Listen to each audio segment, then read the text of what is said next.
আসসালামু আলাইকুম। সংবাদে আপনাদের সবাইকে স্বাগত জানাচ্ছি। আমি ফিরোজ তোহা। শুরুতেই সংবাদ শিরোনাম। বাংলাদেশের সর্বশেষ গুরুত্বপূর্ণ আপডেট সংবাদে আপনাকে স্বাগত। শুরুতেই সংবাদ শিরোনাম, পরে বিস্তারিত। প্রথমেই জানাবো ৫ কোটি টাকা চাঁদাবাজির অভিযোগ, সেই যুবদল নেতা বহিষ্কার। দখলবাজি ও চাঁদাবাজির অভিযোগে ঢাকা মহানগর দক্ষিণ জাতীয়তাবাদী যুবদলের যাত্রাবাড়ী থানার সাবেক সহসভাপতি মুশফিকুর রহমান ফাহিমকে প্রাথমিক সদস্য পদসহ দল থেকে বহিষ্কার করা হয়েছে। আজ বাংলাদেশ জাতীয়তাবাদী যুবদল কেন্দ্রীয় নির্বাহী কমিটির সহদপ্তর সম্পাদক মিনহাজুল ইসলাম ভূঁইয়া স্বাক্ষরিত এক প্রেস বিজ্ঞপ্তিতে এই তথ্য নিশ্চিত করা হয়েছে। বিজ্ঞপ্তিতে বলা হয়েছে, বহিষ্কৃত নেতৃত্ববৃন্দর কোনো ধরনের অপকর্মের দায় দল নেবে না। যুবদলের সকল পর্যায়ের নেতাকর্মীদের তাদের সঙ্গে সাংগঠনিক সম্পর্ক না রাখার নির্দেশনা দেওয়া হয়েছে।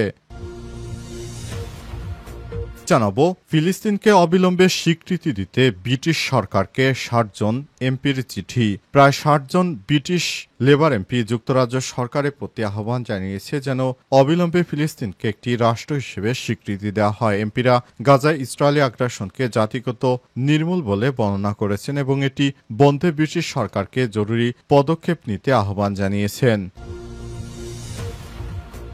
এরপর জানাবো, অবরোধের তুলোধনা গাজা।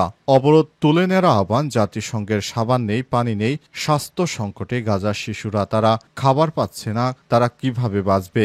গাজায় চলছে এক নিঃশব্দ বিপর্যয়। শিশুদের গায়ে ময়লা, শরীরে ঘাম, কিন্তু নেই এক ফোঁটা পরিষ্কার পানি, নেই এক টুকরো পরিষ্কার কাপড় ও সাবান। অবরুদ্ধ উপত্যকার আশ্রয় কেন্দ্রগুলোতে গ্রীষ্মের দাবদাহে তৈরি হয়েছে ভয়াবহ স্বাস্থ্য ঝুঁকি।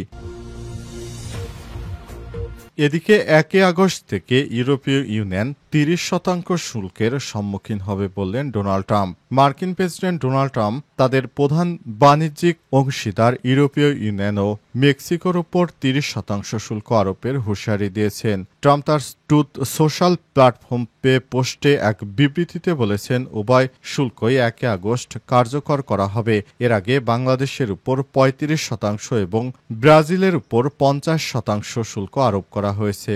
১ তারিখ থেকে ইউরোপীয় ইউনিয়নের উপর ৩০% শুল্ক আরোপ করা হবে। জানাবো, মিয়ানমার থেকে থাইল্যান্ডে পালিয়েছে ১০০ জান্তা সেনা। মিয়ানমারের সামরিক বাহিনীগুলোতে বিদ্রোহীদের হামলার পর আজ ৫০০-র বেশি বেসামরিক ও সেনা সদস্য পালিয়েছে। প্রতিবেশী দেশ থাইল্যান্ডে আশ্রয় নিয়েছে বলে জানিয়েছে থাইল্যান্ডের সেনাবাহিনী। এই ঘটনার পেছনে রয়েছে ক্যারেন ন্যাশনাল লিবারেশন আর্মি। ৫ কোটি টাকা চাঁদাবাজির অভিযোগ, সেই যুবদল নেতা বহিষ্কার। দখলবাজি ও চাঁদাবাজির অভিযোগে ঢাকা মহানগর দক্ষিণ জাতীয়তাবাদী যুবদলের যাত্রাবাড়ী থানার সাবেক সহসভাপতি মুশফিকুর রহমান ফাহিমকে প্রাথমিক সদস্য পদসহ দল থেকে বহিষ্কার করা হয়েছে। আজ বাংলাদেশ জাতীয়তাবাদী যুবদল কেন্দ্রীয় নির্বাহী কমিটির সহদপ্তর সম্পাদক মিনহাজুল ইসলাম ভূঁইয়া স্বাক্ষরিত এক প্রেস বিজ্ঞপ্তিতে এই তথ্য নিশ্চিত করা হয়েছে। বিজ্ঞপ্তিতে বলা হয়েছে, বহিষ্কৃত নেতৃত্ববৃন্দর কোনো ধরনের অপকর্মের দায় দল নেবে না। যুবদলের সকল পর্যায়ের নেতাকর্মীদের তাদের সঙ্গে সাংগঠনিক সম্পর্ক না রাখার নির্দেশনা দেওয়া হয়েছে। সারা দেশব্যাপী বিএনপির নেতৃত্ববৃন্দ চাঁদাবাজি করছে। প্রসঙ্গত, এককালীন ৫ কোটি টাকা বা মাসিক ১০ লক্ষ টাকা করে চাঁদার দাবিতে শরীয়তপুরে সুপার সার্ভিস পরিবহনের কোনো গাড়ি যাত্রাবাড়ী বাস স্ট্যান্ডে গেলেই ভাঙচুর এবং বাস চালক ও শ্রমিকদের মারধর করার অভিযোগ উঠেছিল সাবেক যুবদল নেতা মুশফিকুর রহমান ফাহিমের বিরুদ্ধে। এই ঘটনায় ১২ জুলাই শনিবার বেলা 11:30টায় শরীয়তপুর বাস স্ট্যান্ড সংবাদ সম্মেলন করেছে শরীয়তপুর সড়ক পরিবহন মালিক গ্রুপ ও আন্তজেলা পরিবহন শ্রমিক ইউনিয়নের নেতারা। তারা জানিয়েছে, আমাদের কাছে জোরপূর্বক চাঁদা দাবি করে আসছে বিএনপির সন্ত্রাসীরা। এ কারণে আমরা অতিষ্ঠ হয়ে পড়েছি তাদের এই চাঁদা দিতে দিতে। এখন আমরা কোনোভাবেই তাদেরকে আর চাঁদা দিচ্ছিলাম না বলে তারা আমাদের গাড়ি ঘোড়া ভাঙচুর করছিল। এ অবস্থায় দেখা যাচ্ছে সারা দেশব্যাপী তারা এই ধরনের অপকর্ম চালিয়ে যাচ্ছে, যার কারণে সারা দেশব্যাপী বিএনপির অত্যাচারে অতিষ্ঠ হয়ে জনতা ফুঁসে উঠেছে। ফিলিস্তিনকে অবিলম্বে স্বীকৃতি দিতে ব্রিটিশ সরকারকে ৬০ জন এমপির চিঠি।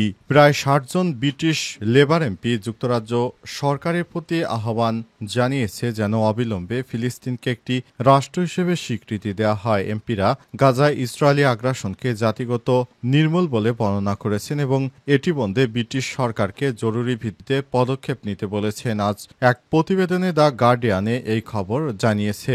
Labour friends of Palestine and the middle east আয়োজিত এই চিঠিতে মধ্যপন্থী এবং বামপন্থী উভয় ব্লকের ৫৯ জন এমপি সই করেছেন। চিঠিটি গত বৃহস্পতিবার পররাষ্ট্রমন্ত্রী ডেভিড লামির কাছে পাঠানো হয়েছে।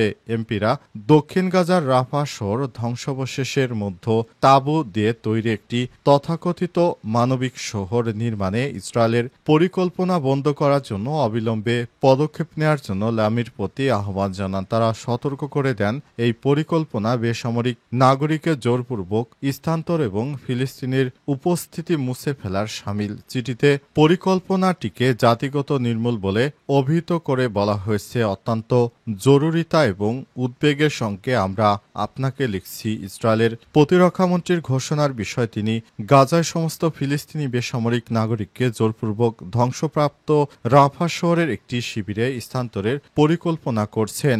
ইহুদিবাদী ইসরায়েলিরা যেভাবে নিরীহ ফিলিস্তিনিদের উপর হামলা চালিয়ে যাচ্ছে সেটি কোনোভাবে গ্রহণযোগ্য নয়। তবে পুরো সুন্নি সম্প্রদায় এখনও চুপচাপ বসে রয়েছে। তারা নিরীহ ফিলিস্তিনিদেরকে হত্যার ব্যাপারে কোনো কথাবার্তা বলছে না। তারা চুপচাপ করে এখনও বসে আছে, যেটি কোনোভাবে গ্রহণযোগ্য নয়। ইহুদিবাদী ইসরায়েলিরা যেভাবে নিরীহ ফিলিস্তিনিদেরকে হত্যা করছে, পৃথিবীর ইতিহাসে এত বর্বর হত্যাকাণ্ড আর কোনোদিনও হয়নি। কিন্তু ইহুদিবাদী ইসরায়েলিরা এখনও সেই হামলা অব্যাহত রেখেছে, যা মুসলিম বিশ্বের জন্য খুবই দুর্ভাগ্যজনক।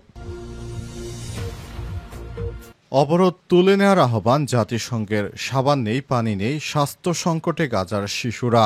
গাজায় চলছে এক নিঃশব্দ বিপর্যয়। শিশুদের গায়ে ময়লা, শরীরে ঘাম, কিন্তু নেই এক ফোঁটা পরিষ্কার পানি, নেই এক টুকরো পরিষ্কার কাপড় বা সাবান। অবরুদ্ধ উপত্যকার আশ্রয় কেন্দ্রগুলোতে গ্রীষ্মের দাবদাহে তৈরি হয়েছে ভয়াবহ স্বাস্থ্য ঝুঁকি। জাতিসংঘের ফিলিস্তিনি শরণার্থী বিষয়ক সংস্থা UNRW জানিয়েছে, সাবান নেই, বিশুদ্ধ পানি নেই।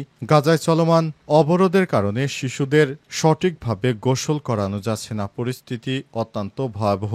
এছাড়াও গাজার হাসপাতালগুলোতে দেখা দিয়েছে তীব্র রক্তের সংকট। যেসব রোগীরা সেখানে চিকিৎসা নিতে আসছেন তারা কোনোভাবেই আর নিজেদেরকে ধরে রাখতে পারছেন না, কারণ তাদের অনেককেই রক্ত দিতে হচ্ছে। যারা হঠাৎ করে দুর্ঘটনা কবলিত স্থানে পড়েছে তারা নিজেরা জানে যে তাদেরকে রক্ত নিতে হবে, কিন্তু কোনোভাবেই তারা সেই রক্তের ম্যানেজ করতে পারছে না, কারণ সেখানে ইহুদিবাদী ইসরায়েলেরা ব্লকেট দিয়ে রেখেছে। সে কারণে সেসব হাসপাতালের কেন্দ্রগুলোতে কোনোভাবে কেউ প্রবেশ অথবা বের হতে পারছে না।